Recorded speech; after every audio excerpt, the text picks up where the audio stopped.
ఇంకొక ఆవిడ ఏదో చెప్తుందేనండి ఒకసారి. పక్కన గ్యాస్ అయిపోయింది అనుకుందాం, పరిశుద్ధాత్ముడు పక్కకున్నాడుగా, చెప్పొచ్చు కదా దీనికి, పరిశుద్ధాత్ముడు గ్యాస్ అయిపోయింది నాయన అంటే గ్యాస్ అని మన ఇంటి ముందర తీసుకొచ్చి పెడతాడు ఆయన. నీ సంగతి ఏంటమ్మా, నీ సంగతి ఏంటి? గ్యాస్ అయిపోయిందా? పరిశుద్ధాత్ముడు పక్కన ఉన్నాడు కదా, కేకెత్తే ఆయన గ్యాస్ రప్పించి ఇంటి ఎదురుండి పడతాడా?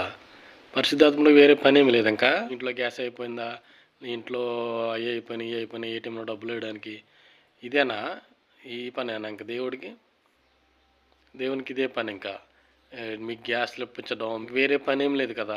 మీ సర్వెంట్ కదా ఆయన, మీ పని మనిషి కదా ఆయన.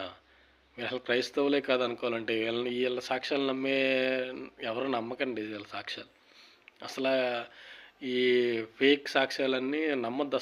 అసలు సాక్ష్యం అంటే ఒకప్పుడు గొప్పగా ఉండేది. ఇలాంటి వారికి సాక్ష్యానికి సమయం ఎవరిస్తున్నారో అర్థం కావట్లేదు. కానీ మళ్ళీ యూట్యూబ్లో పెట్టడం, యూట్యూబ్లో వైరల్ అవ్వడం, దాన్ని కొంతమంది హైందువులు తెలియక మతోన్మాదులు దాన్ని ట్రోల్ చేయడం మన వల్లే కదా.